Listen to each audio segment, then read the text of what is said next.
مستمعينا الكرام ومتابعينا الأحب في كل مكان، حياكم الله أينما كنتم.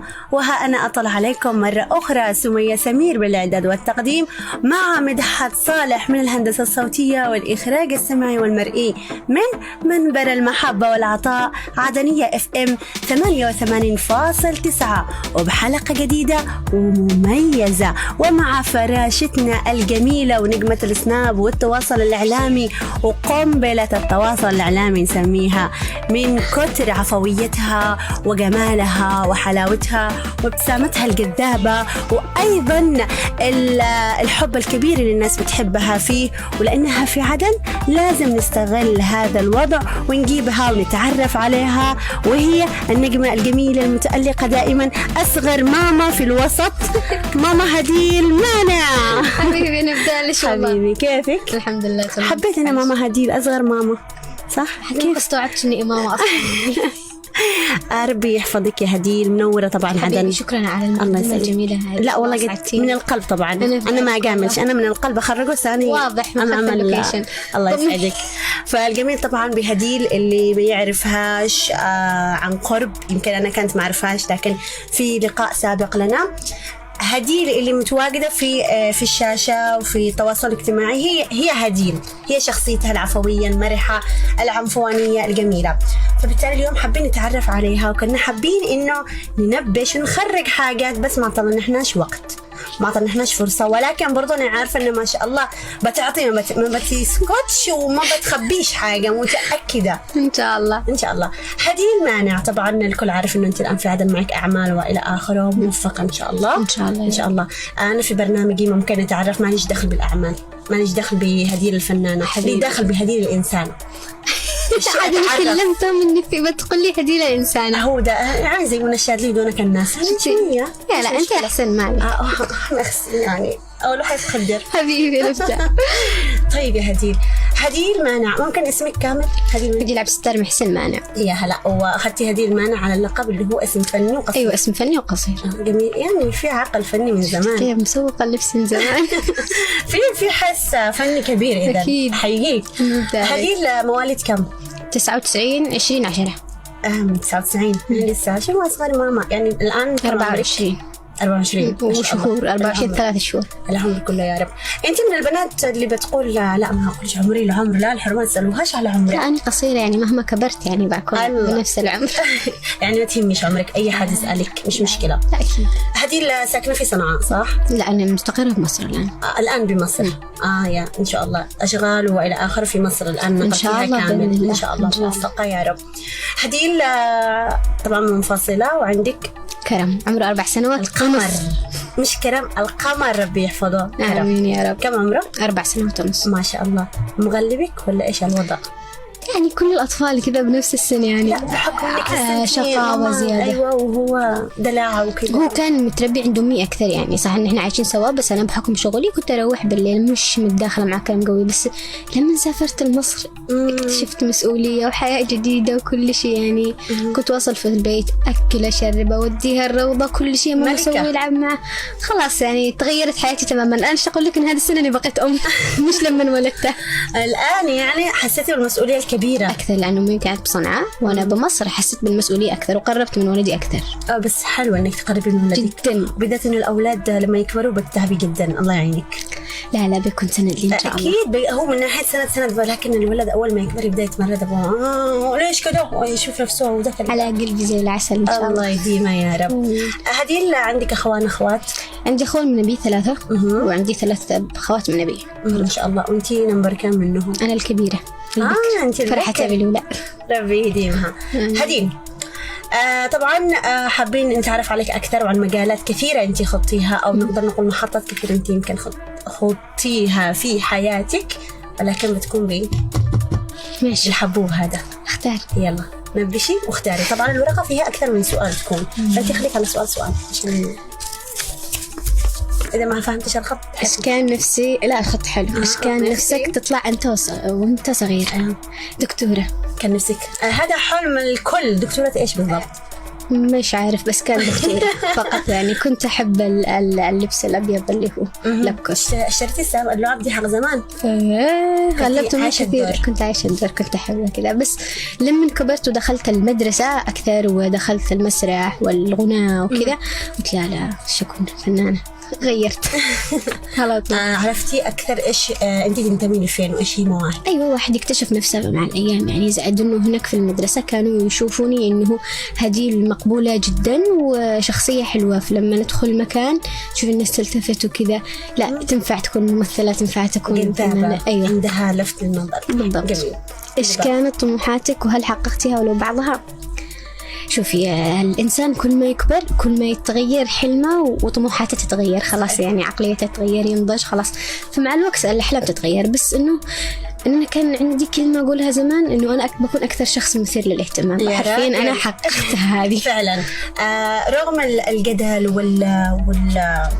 وهذه المواجهات اللي من الناس والأشياء السلبية، إلا أنه هديل صراحة أثبتت نفسها. واللي عاجبني رغم صغر سنك فيكي إنه خلينا نمدح قلبي مش مشكلة رغم صغر سنك شايل الإيجو شوية. لا قد يعني رغم صغر السن، صغر سنك وإلى آخره، تجاهلتي كل شيء وخلتي كلامهم سلم يطلعك لفوق.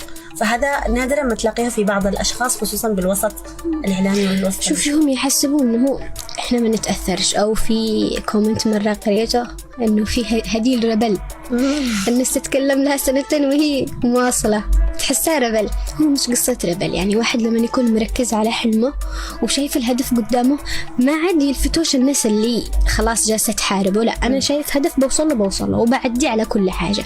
هذا هو، مؤمنة بنفسي ومؤمنة بالحلم اللي بوصل له. إن شاء الله توصل على طول، وإن شاء الله توصل للعالمية، ونشوف اسم هديل كذا بإذن الله. ماركة الحال إن شاء الله. إن شاء الله يا رب. ما تنسين إحنا إيش بعد الناس. لا الله المستعان. والله أنا من الناس اللي ما تنساش أبدا. الله هو باين والله فعلا، مش مجاملة. ما أعرفش أنا هديل شخصيا كثير، زي ما قلنا التقينا فيما سبق حاجة بسيطة، وهذا ثاني لقاء، ولكنها فعلا عفوية. حبيتك لأنه حسيتك كده مقاربة لنا، أبو عفوية ودبش يعني، اللي على أي حاجة دباش والله ده اللي متعب نحن، حتى نحن. إذن السؤال اللي بعده، السؤال أزرق ناخذ. أفضل فنان أو فنانة أو ممثل أو ممثلة؟ ممثلة كما قلت في لقاء سابقة، عبلة كامل، حبها جدا. عبلة كامل، منى زكي، منى شلبي. الله عليك، فنانة حتى باختيارات. أحبهم من تمثيلهم، بيأثر فيني كذا جدا. تحسي ممثل؟ عفوا قبل الممثل، اللي التوب عندك عبلة كامل طبعا. تمثلي تعرفي تقلديها؟ مش حاليا يعني، حاجة بسيطة. مش حاليا. أجين حابة تانية وعلى الكاميرا كيف مثلي قلدي لي عبلة كامل ومع الكلام مش بس حركات. في مشهد بنتذكره فيما بعد. أوكي. بس ذكريني عشان أتذكره يعني. تمام. اللي بعده ممثل محمد هنيدي، عادل إمام. محمد هنيدي ككوميديان أكثر يعني، أحبه جدا ولأنه قصير. نفس الفئة بالضبط. وعادل إمام طبعا أحبها جدا. بس هذا اللي أشوفهم باقي كثير. في السؤال هذا ممكن تخليه، من هو الممثل اللي نقدر نقول لك كده بالدارج الكراش اللي دائما تقول هذا فتى أحلامي يعني؟ ما فيش عندي فتى أحلامي، أنا الوحيدة اللي ما تشوفش ممثل كراش يعني. لا مش أحس إنه يعني أتأثر فيه كشخصية مثلا، لو كشخصية. لكن كده يعني على سبيل المثال، أنا مثلا من صوري، شوفي الطفولة المنحرفة من صوري بحب كنت بسمي خول مثلا، قصي الخولي، كريم عبد العزيز. قصي خولينا كمان أحبه يعني بشكل. قصدك كوسامة؟ أنا قصدي مش كراش. أنا كنت تقولي والله كثير يعني يا راجل، ما أدري، مش بالي حد 3-4 بس. أيوة كثير، بس مش بالي إنه حد يعني خلاص مكرشة عليه يعني واصل. بس كشخصية وهو سيبه شوفه تامر حسني. الله عليه. أشوفه يعني أحبه كذا، إن شاء الله مثل معه مستقبلا بإذن الله. إن شاء الله. ففي بعض أيضا من باب الكراش ما كراش، لأنه حتى الشباب لما يقعوا عندي أكيد في واحدة كده بالنسبة لك تحس إن هذه بتتابع بأي حاجة. تامر حسني هم لما طلع تقريبا ب2007 كنا نتابعه. تمام، فكنا متأثرين، كان نجم الجيل ولا حد الآن نجم الجيل. طيب من الوسط الفني القديم ما فيش عندك حق زمان؟ عمر الشريف. يا راجل منشين انت على عمر الشريف شخصية كذا، وشوف الهدوء اللي فيهم مرقة حق زمان، هذول تحسين خارج من مكان ثاني. الممثلات حق زمان، حق زمان سعاد حسني طبعا يا بنت أموت فيها. أيوة. أموت فيها الله يرحمها. هذا هو اللي أتفرج له ودمع عليها. أحبها جدا سعاد حسني، يعني تحسيها قنبلة من الحب والجمال والبشاشة وكل حاجة، يعني جدا جدا أحبها. من زمان أنا كنت أشيل حق المقاطع وجلس أمثلها وأقول ما قصي شعري زي ما هي. يلا كيف كذا يعني أعطيني حبة ليه كذا أي مقطع طيب لي مش متذكرة. أنت تفاجئيني الآن، لازم أسوي كذا شوية تفكير. طيب أنا بقول لك في أيام زمان كان لهم مقاطع تمثيلية أو أسلوب تمثيلي معين، هل تعرفي تأديه على سبيل المثال؟ مثلا شوفي هي مثلا فاتن حمامة لما كانت تجي مثلا تمثل، لما تجي تطلع مثلا في مشهد بتصيح فيه ومشهد فيه انفعال، يطلعوا بهدوء. حتى مش الصياح هذا اللي نشوفه الآن في التمثيل، صياح وانفعال قوي، حتى صياحهم كان بهدوء، تحسيهم مشاكلهم كانت تغير. حتى الرومانسية شفتي أيهم وحيد، أنت فين يا وحيد؟ الهدوء هذا أيوة. في معها مشهد في عمر الشريف وهي أنا كنت زي الوردة واقفة في وسط نسيته اللي هو يعني طلع ترند تقريبا في التيك توك، اللي هو أنا ما بعرفش أقول كلام حلو. أيوة الكلام الحلو بيقولوه في السيما. أيوة عرفته. أيوة. هذا شوفي كيف الهدوء، يعني تعاتبه وهي جالسة تصلح له بالشاش، حسيت إني كمية حب، يعني أنا زعلانة منك ومتضايقة بس عادي بعمل واجبي. أيوة فعلا. هذا الأيام البنات تزعل خلاص تقفل التلفون، تحضر كل حاجة، تحضر على طول، شي هدية ولا فلوس الله معك خلاص. زمان كان في حب حرفيا يعني. طيب هديل بنرجع لنقطة معينة من اللي تكلمنا فيه، اللي القصر، إنه قصير. كيف حياتك مع القصر والناس يعني وإلى آخره؟ صف سادس أو سابع كنت متأثرة جدا، كنت أزعل منها بضيق، لأنه شوفي يعني تقريبا من 13 سنة خلاص أنا بنفس الطول من عمر 13 سنة. فكنت أتأثر أحيانا بالحارة، شوية بالمدرسة يعني. بس خلاص أنا عديت هذا الشيء من زمان. لو جيتي كلمتيني عمر 12 ولا 13 كنت بتضايق وأزعل، الآن خلاص عديت يعني بداية أصلا. ولأنه أغلبية الجيل هذا قصيرات يعني ما فيش فيني أنا مثلا تقدروا تقولوا عيب، ربي ما خلقش حاجة شوعة. صحيح. وكل الحاجات في حاجة حلوة، حتى لو في حاجة تشوفها أنت بالنسبة لك شوعة فيها ميزة، هذه. فشوف نفسي هذه كويسة. بس يعني تعرفي بعض الشعب اليمني يعني يحسها ترند طالع. مثلا محمد هنيدي يعني من زمن هو قصير، والإفيهات حقه أغلبيتها اللي في الأفلام على قصره، هو بنفسه يتنمر على نفسه. صحيح. فحب هذه الروح الفكاهية، ما تأثرش خالص. إيش ردك يكون؟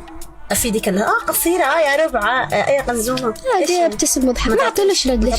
لا على أحيانا إذا في بيني مياني أنا واحد ممكن أرد يعني على حسب أنت شفت كيف مش عارف إيش يعني. إذا في يعني مثلا زي نحن الآن لما قصيرهم القصر قصر الذهب ومطول طول الخشب، يعني أنا قصيرة وفعلت هذا كله، لو طويلة إيش بفعل؟ هيا بك. طيب بمناسبة القصر أيضا يذكر يا عزيزتي إنك شفتي مرة واحد في قلعة صيرة وعيبتي تنمرتي عليه قلتي له يا قزوم. قلعة صيرة؟ أيوة مرة أنتي عند صيرة أو قلعة صيرة يا قزوم. أيوة قلت له يا قزوم، ضحكتي تنمرتي عليه وقلت له يا قزوم. لا على الشخص، لا مش شخص إنه هو كذا في الشارع معرفش لا هو شلة شباب، عرفتي مين تقصدي. أيوة لا هم أصلا مسمين أصحاب القزم، فهم لك تمام. أيوة هم مسمين القزم. فأنتي يا حبيبتي تروحي تنمري على لا عادي، هو بيني أنا وهو ما عادش يعني ما بيزعلش مني، أنت قزمة زي يعني إيش بيقولي تعبي ولا كيفك. فعلا جميل جدا. طبعا أنا لما درت القصة دي قلت هذه لازم تنذكر معي، حاولت إني أشمشم قليل من بعض الحاجات. لا حبيبي شمشمي زي ما تسقي عادي. إذن السؤال اللي بعده.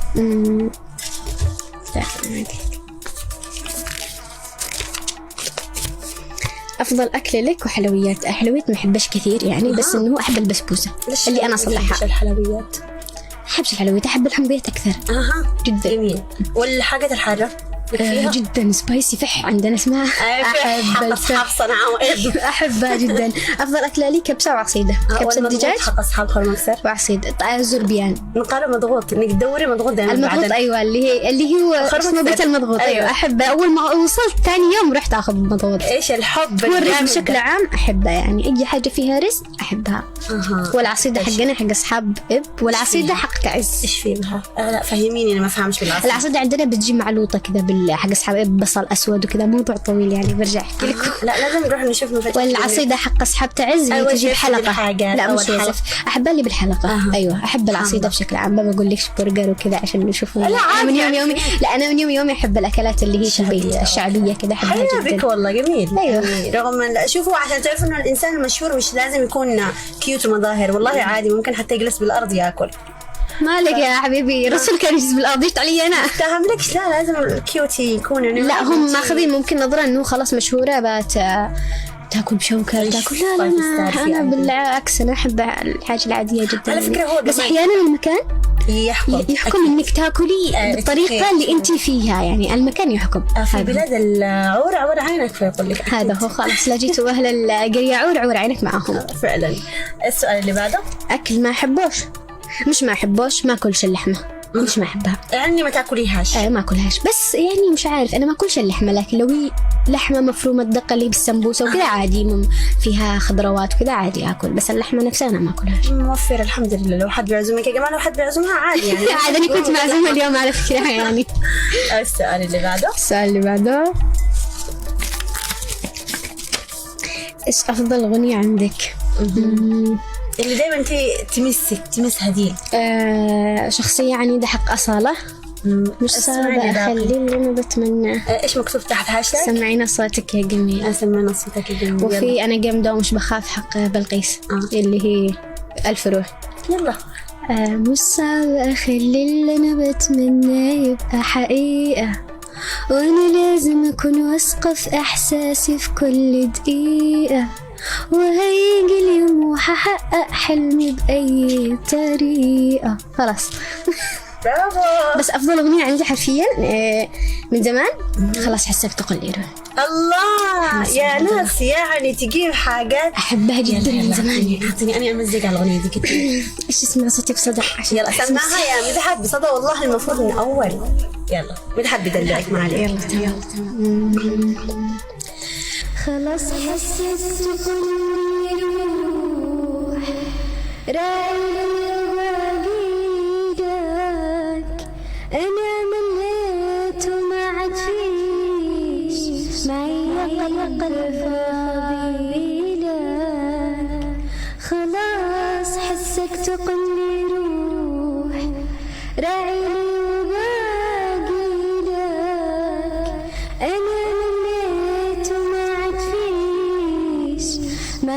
قلب فضيلك، كفاية سوف لك غيري تغني له مواويلك، تغني له مواويلك،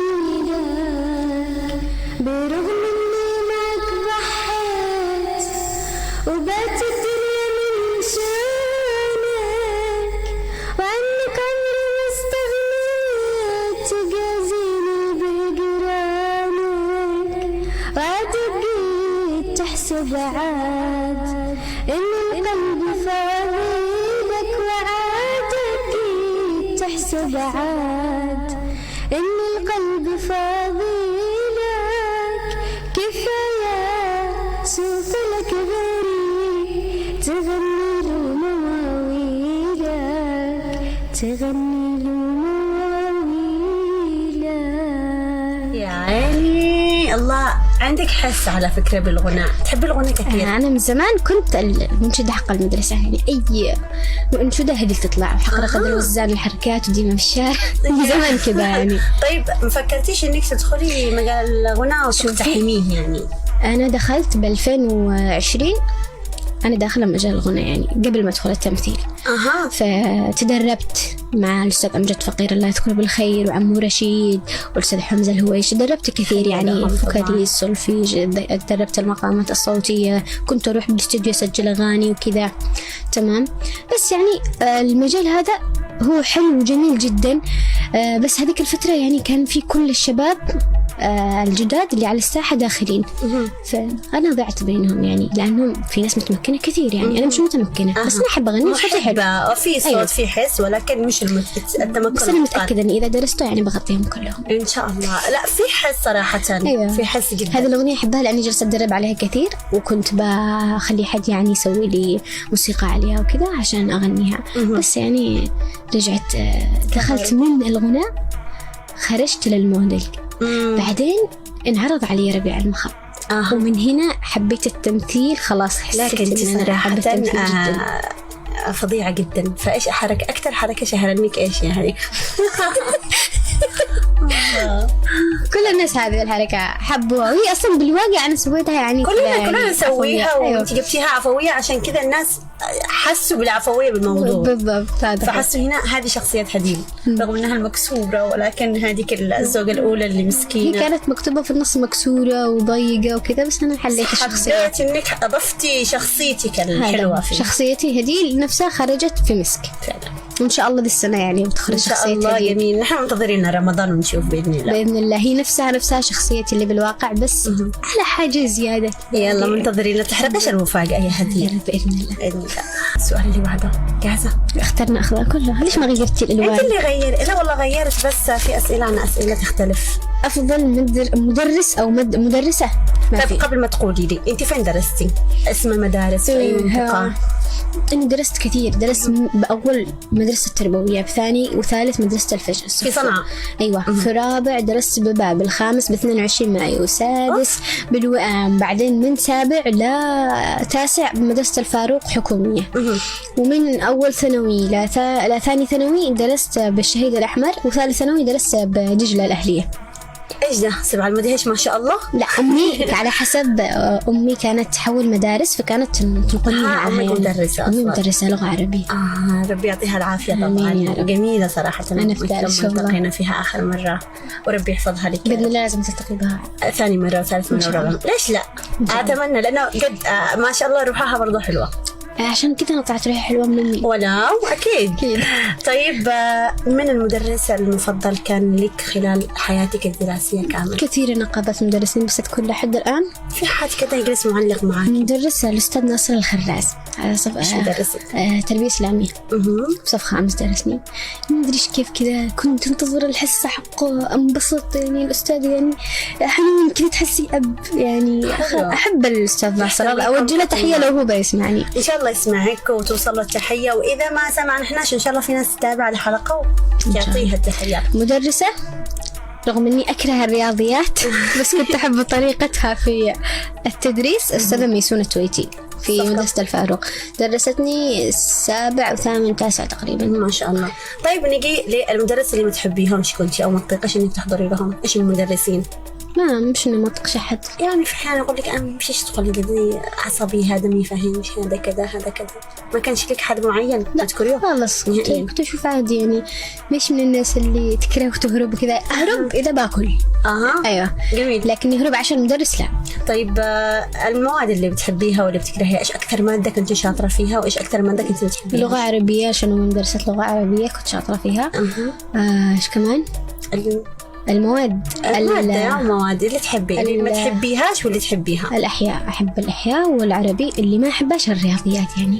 مش أعتقد نص الشعب اليمني ما يحبوش الرياضيات على فكرة. جدا اللي تحب الرياضيات هذا تشوفهم دوافير جدا. للأسف في ناس كتير كذا ما تحبش الرياضيات، في ناس كذا قلة اللي بتحبها. طيب هديل، بمناسبة إنه الدراسة وما دراسة، إذا قال ده السؤال بنستبعده. المواد، هل في علامات جبتي فيها كحك أقل من النص؟ الرياضيات كم مرات أو بصف كم يا مرات؟ كيف كانت أمك مدرسة؟ كيف كنت تلاقي ردة فعل؟ والله كانت تعيد الاختبار. ما تفرحش، ما تضربكش، ما تعاقبكش؟ لا أمي صدمت متشدة خالص، بس إنه يعني الهرم حق الأمهات، حرام عليش مش مدرسة وتجيبي هذه الدرجة وكذا يعني. عمرك ما عدتي سنة؟ لا ما عدتش سنة. طيب مدرسة مع التفتيش شوفي الثانوية لازم هنا فترة بحكي لك على موقف أمي عادي. كلمتني هو قبل أمس. طبعا أنا لما كنت ثالث ثانوي خلصت اختبر كل حاجة، كان آخر مادة الأحياء، كان علينا فترة ضغط خلال الشهرين دي كنت بخرج من البيت. شوفي الثانوية هذه الشهادة واحد يجلس يذاكر وكذا. وصلت لعند اختبار الأحياء قلت لها ما عدتش اختبر، أنا تعبت خلاص، كانت نفسيتي صدق الشمات، مشيش اختبر. كنت أبكي قلت مشيش أروح، مشيش دري متى رحت مراشة من أمي. وأمي طبعا كانت أنا في المركز وفي مدرسة جنبها، هي مراقبة في المركز الثاني. يا بنتي لو سمحتي قوة وكذا. طيب ما مشتيش خلاص، أنا تعبت، قليلي شهرين محبوسة في البيت، تعبت خلاص. وأمي تراشتني. دخلت المركز الاختبار الساعة 8:30، دخلت المركز الساعة 9:30 خلاص. قلتها والله ما بروح إلا بلبس التخرج. ورحت بلبس التخرج، كل الناس لابسين زي إلا أنا رايحة بلبس التخرج. دخلت اختبرت وخرجت. إيش المزاج ده ليش يعني؟ ما أدري إيش كان في كمية ضغط قوية لدرجة أنا خلاص تعبت، وصلت لآخر محطة خلاص ما أقدرش أواصل. بس الحمد لله وشكرا لأمي إنها خلتني اللي راشتني خلتني أخرج الشهادة، ولا فاتني الآن أعيد السنة. لا وبعد الأحياء رغم إني أحب مادة الأحياء، أنا قلت لك أحبها بس خلاص تعبت.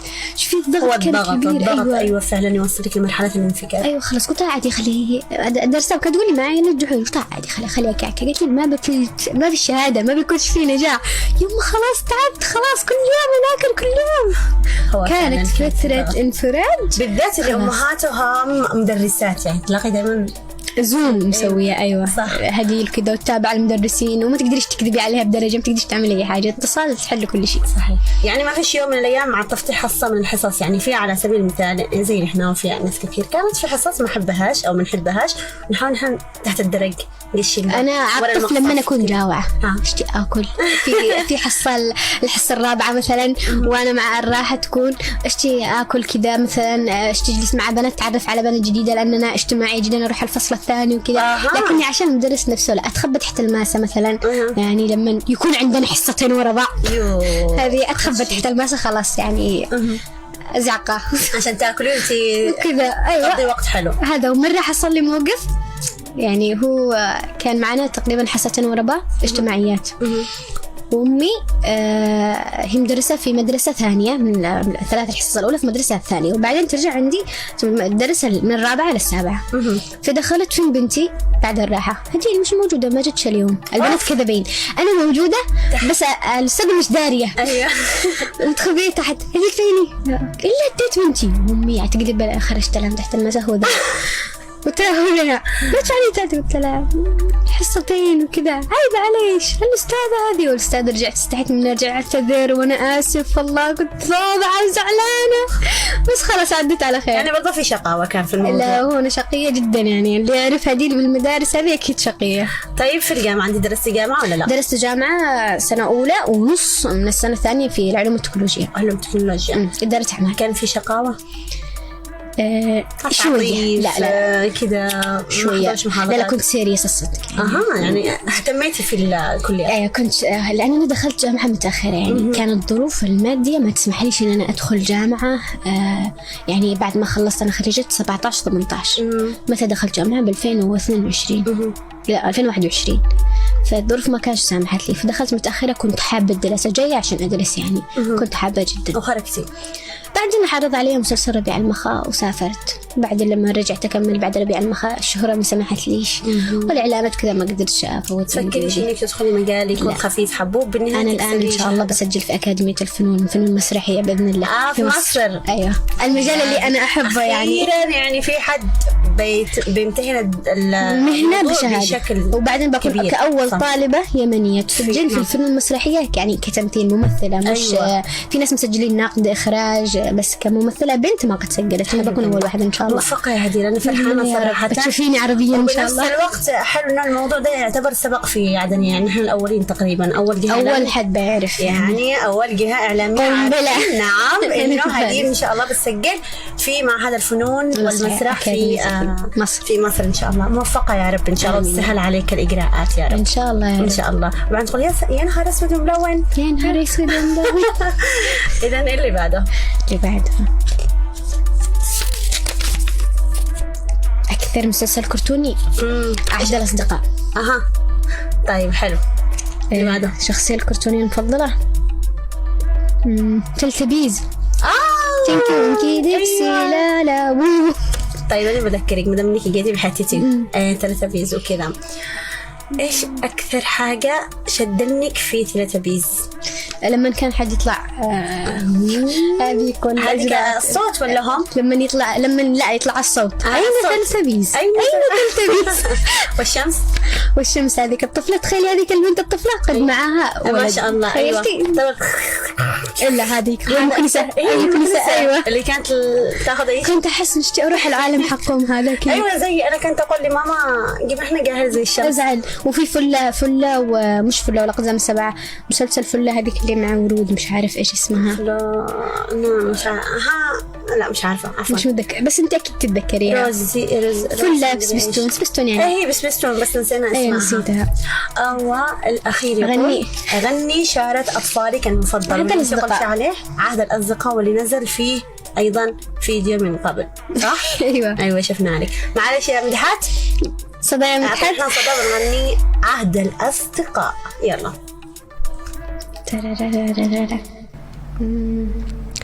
حلمنا نهار ونهارنا عمل، نملك الخيار وخيارنا الأمل، وتهدينا الحياة أضواء في آخر النفق، تدعونا كي ننسى ألم عشنا، نستسلم لكن لا، ما دمنا أحياء نرزق، ما دام الأمل طريقا فسنحيا.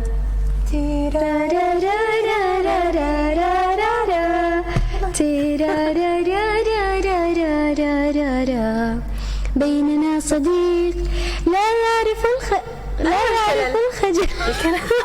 خلاص مسامح. يلا شكرا هديل شكرا. لا بجد يعني صوتك حلو برضو الأغاني الكرتونية. هو في المعهد أكاديمية الفنون المسرحية لما يدربوك ما يدربوكش بس تمثيل، حتى يدربوا على الصوت والمقامات الصوتية والعزف وأشياء كل شيء. يعني إن شاء الله بخرج فنانة شاملة من كل شيء، الفنانة اللي تعمل كل شيء بإذن الله. وكمان اللي أتمناه إنه تدخلي مجال الدراما المصرية إن شاء الله.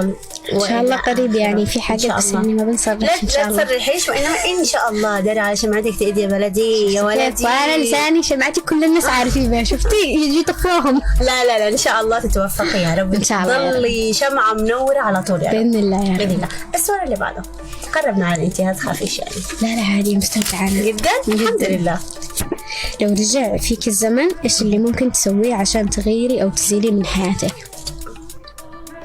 ما فيش كل مرحلة أنا عديتها هي اللي وصلتني لأن أكون هديلة الآن. يعني ما فيش مرحلة إلا وأثرت فيني وخلتني أوصل للنضج اللي أنا فيه الآن.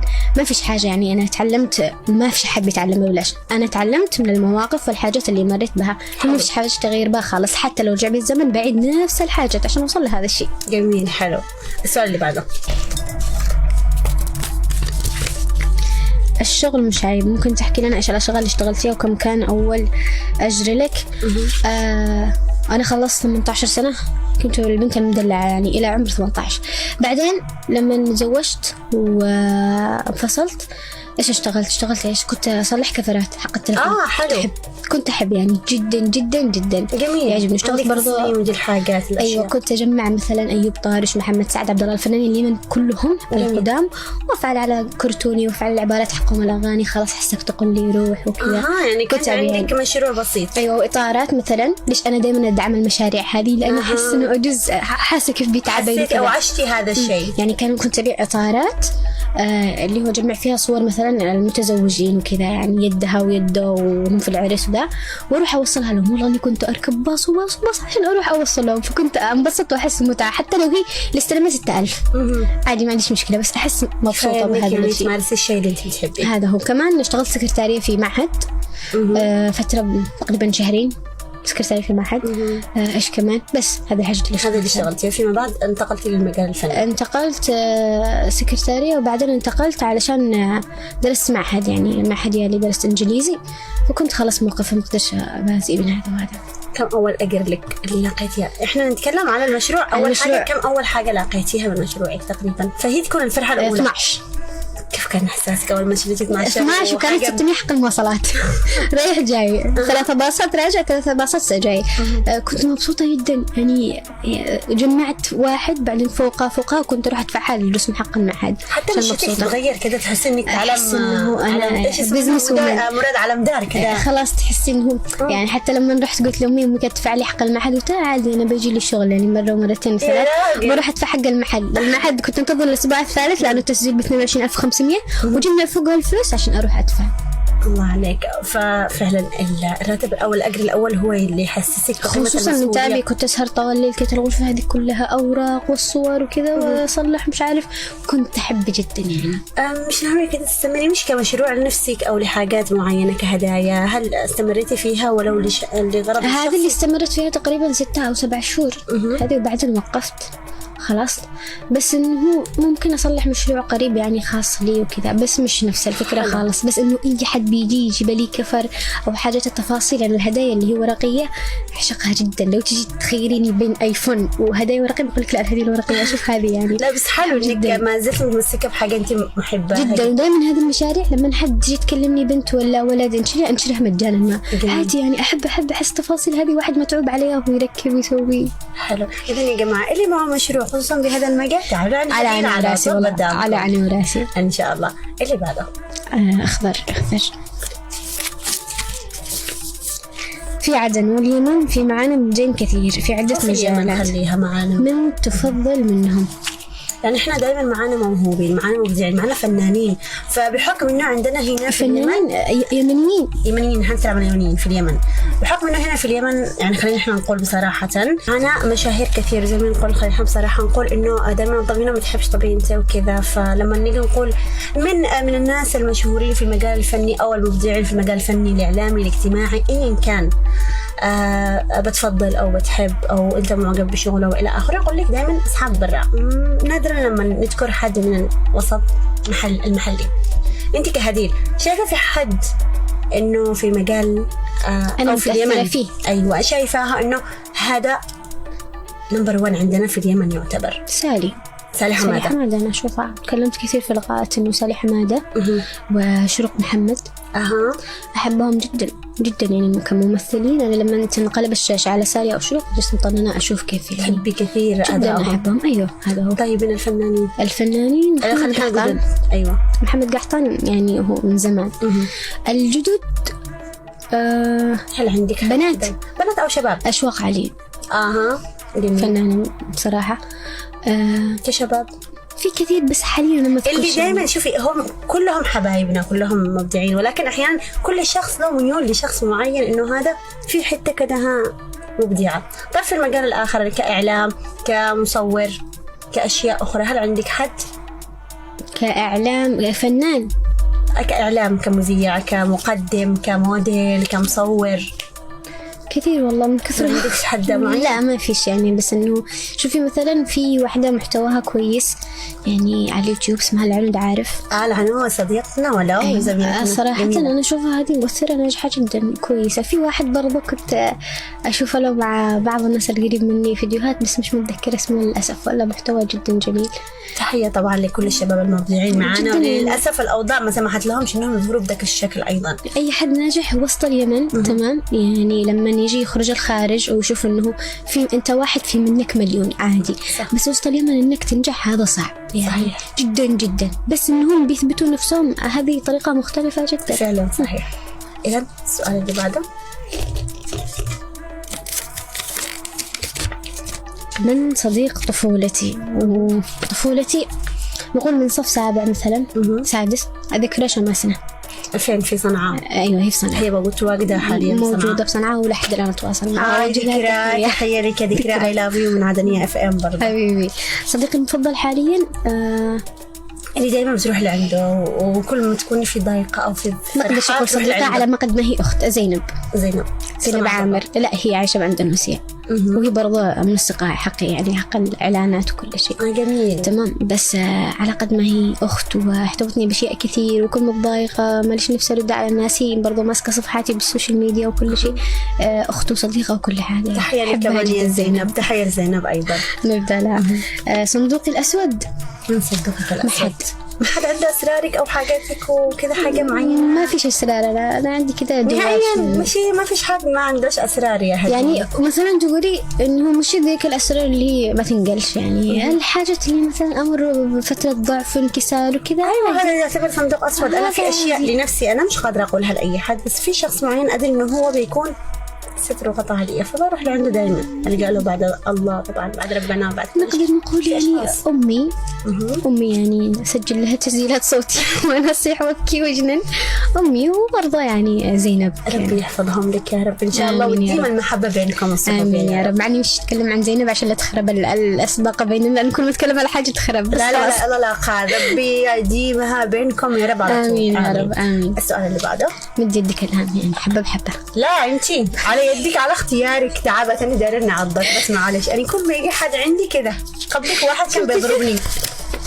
هل كنت تنضرب أو تضارب بالحافة؟ أيوة في الحارة إحنا في أو في المدرسة دائما في. هل كنتي من النوع اللي تضاربي ولا تنضربي؟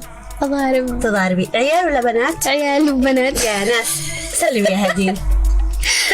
فين كانت خليني هذه حتتي، فين كانت المنطقة المفضلة لك إنك تضربي فيها بالعيال؟ يعني على سبيل المثال أنا كنت أقدم شعور، ما أدريش إيش الحظ من إني أقدم شعور. الحارة حقنا مثلا سواد حنش. سواد حنش عندنا مكان هناك اسمه سواد حنش في صنعاء. كنا ساكنين فيه. كنت أضارب العيال، يعني كنت أسوق سيكل، فكن لو يعجبني سيكل حق واحد ولاد ما يخلينيش في علبة ولفة أضربوش. لا في المنطقة اللي كنت تضربيه يعني وجهه بطنه رجله. أنا كنت أقدم راس. هي كنت أقول حاجة مسك الفانيلة مالك يا أخوك خليني يعني أول حاجة والله مسك الفانيلة كذا تخليني أسوق السيكل ولا هي لفة لها أنا قريب يعني ما رضاش أدهفها، ما رضاش ملطام كذا يعني عادي.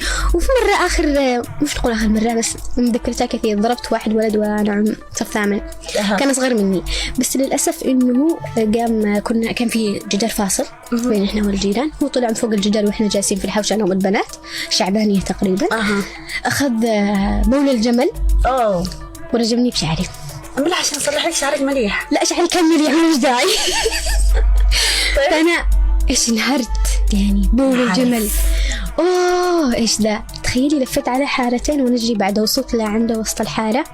اسمع علي يعني ما بقولش لا قضاء لأنه قد كبير يقول انضربت من هذه المعنى. أيوه تخيلي والله ترند بيبقى علي اللي انضرب من هذه المعنى. اللي انضربت من هذه المعنى. لا خلاص اسمع علي أكيد أصحاب الحارة عارفين هذا. فلفت على حارتين كان في لفة وطلعت فوق الجدار ونبعت ولفت على حارتين وكان في عيال يلعبوا كورة صغير الوليد يعني صغر مني ب3 و4 سنوات.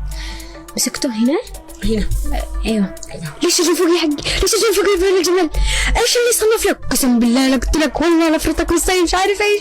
طلعت فوقه والله تخيل يعني وانا فوق جالسه اضربي. هي قالت لي لا ادب ورب الكعبه لا اوريك، بس مش انه ضرب على قد ما انا مش تجي اضربها بس استخرج الغل اللي داخلي.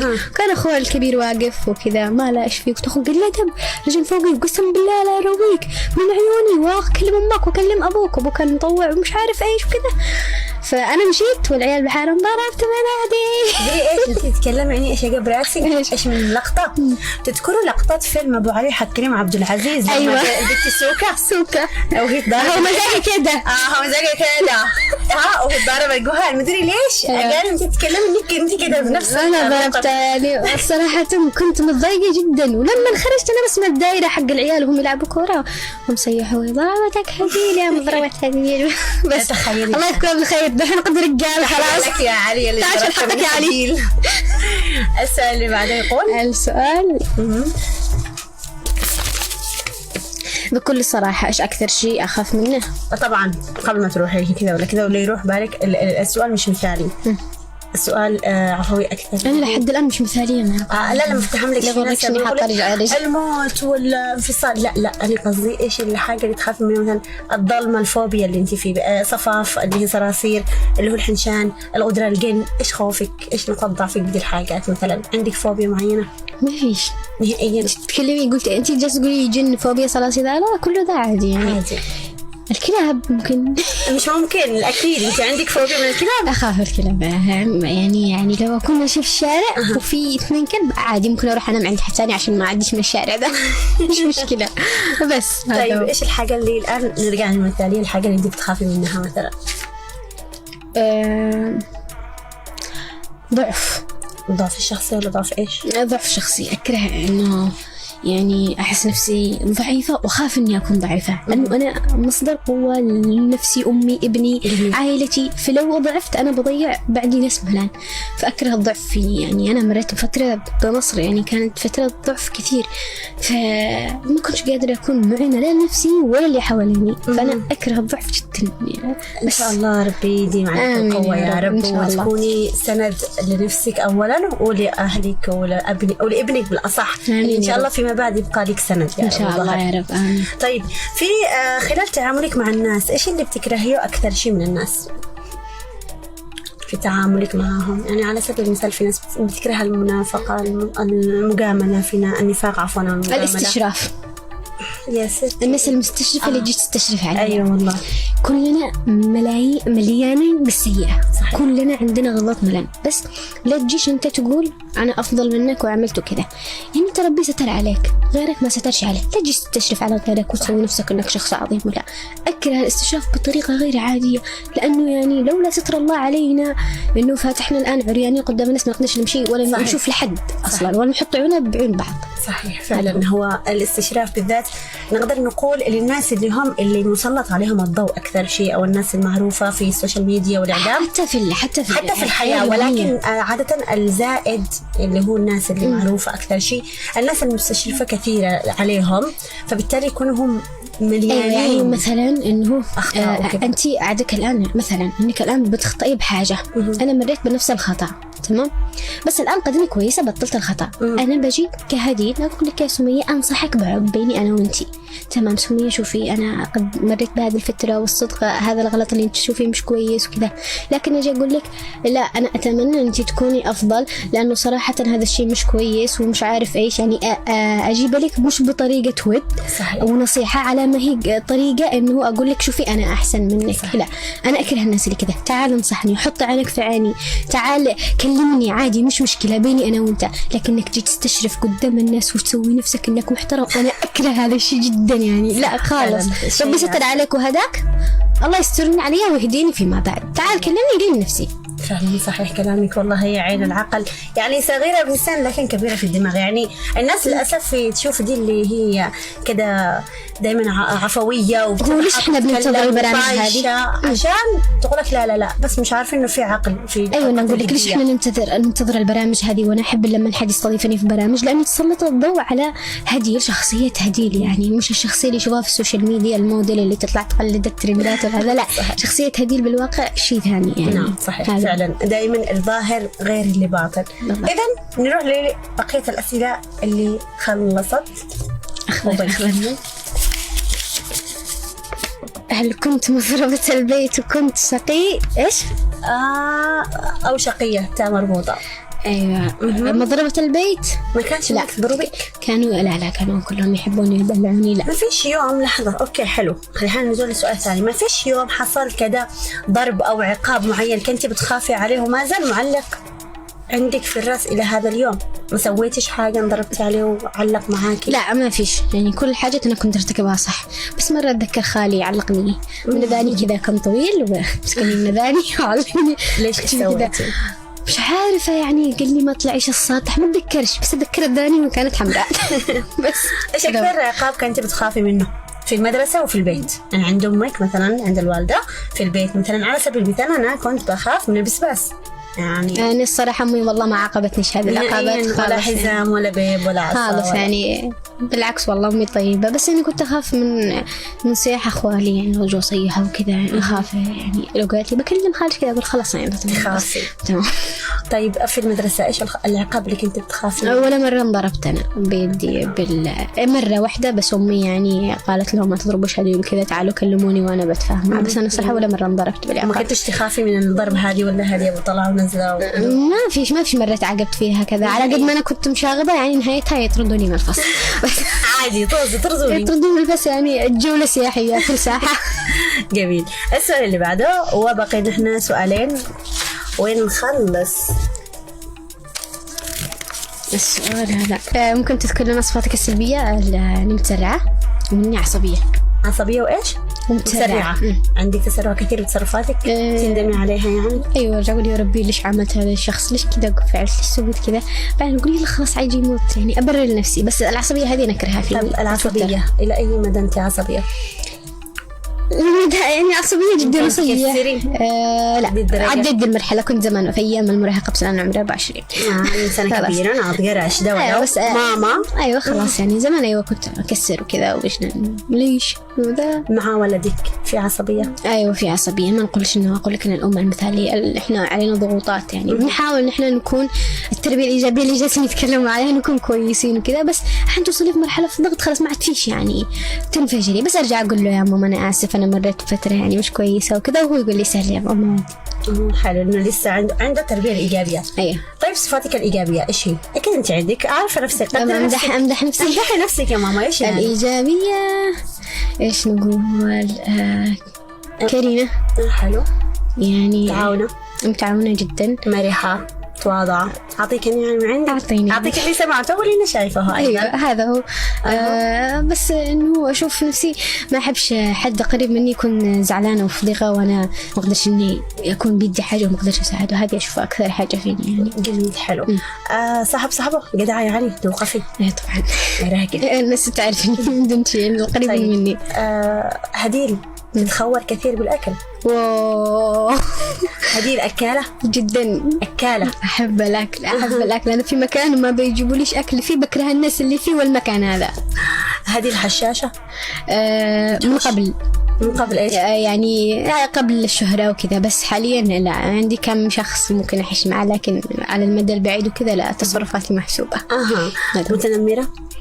لا إلا إذا يعني بين إحنا ضحك أنا والفينا يعني عادي، هذا هو. لكن إني تنمر على شخص ما أعرفش لا أبدا نهائيا. إيش ردك على الناس اللي بتنمر على ناس ما تعرفهمش وكذا، بس يعني تقدر تقولي من باب هو بيجي نقص داخلي بيجي يعني. في ناس ما بيكونش معها إن الحياة اللي أنت تملكها، فيجي تتنمر كومنت سلبي علشان يأثر على نفسيتك. وفي ناس يعني بيكون التربية حق زمان أو مثلا والدين فعلوا فيه شيء زمان، فبيحاولوا يخرجوا الكبت اللي داخلهم في الناس عشان يشوف نفسه إنه كويس. بس هذا هو صحيح. والله رسالة لهم يعني يا ريت بس تشوفوا وتركزوا على حياتكم، والله بيكون أفضل بكثير. والله يا ريت هذا بيكون أفضل بكثير. ما تشوفيش إنه التنمر قبل السؤال، ما تشوفيش إنه التنمر هذا والأشياء هذه أعطت شهرة أكبر لهذه؟ لا أعطني استفدتي منها كثير جدا يعني استفدت. هم حسبوني إنه أحيانا نسوي هذه الحاجات علشان تعالوا حشوا فيني، تعالوا أسبوني، تعالوا شوفوا أنا عمل نفس ترند. لا خالص أنا جالسة مواصلة مشواري وأنا قلتها من قبل وبقولها إنه أنا طموحي عربيا يعني. أنا اللي بنا أسويه ممكن ما فيش يمنية بتسويه، عشان كذا هم جالسين يهاجموني. صحيح مش موالفين ومتعودين. أيوة بس مستقبلا نذكركم إنكم بتشوفوا ناس كثيرة مثلي وبيكون الأول اللي طلع هذه المانع. صحيح إن شاء الله يا رب. إن شاء الله. آخر سؤال وختامها مسك، إيش من سؤال يا ترى بيقول؟ من قدوتك في الحياة ومن هي شخصيتك العامة المفضلة؟ من قدوتك في الحياة؟ ما فيش عندك حد معين من صغرك أنت بتشوفيه تقولين نفسي أطلع زي فلان، نفسي أكون زي فلانة، نفسي؟ قلت لك الأفكار تتغير أنا كل شوية وزد مزاجية عندي، بس حاليا ما فيش يعني قدوتي بالحياة. يعني أنا أشوف نفسي أفضل من نفسي سابقا فأكون أنا قدوة لنفسي يعني. جميل. بس شخصيتي المفضلة العامة بلقيس فتحي. أيوه جميل. إذن الجميلة والماما الحلوة العفوية واللي كلها حيوية، واللي بجد لو أنت ضبحان وتعبان ويائس تعطيك الأمل، تعطيك كذا إيجابية كبيرة وطاقة حلوة. شكرا هديل. أنا سعيدة جدا باللقاء الحلو والفرفوش، وأنا سعيدة أيضا إنه كانت في أخبار لأول مرة نعرفها وعرفنا الناس أكثر من هي هذه المانع. نقول لهم انتظرونا برمضان إن شاء الله على قناة السعيدة. إن شاء الله نشوفك هديل ونشوفك موفقة أكثر وأكثر في مصر بمعهد الفنون المسرحية وبأعمال مصرية وعربية بإذن الله.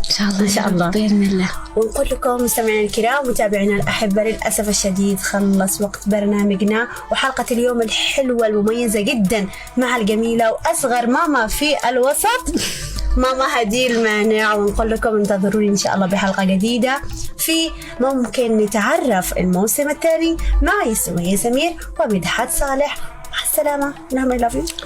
باي باي باي باي. السلام.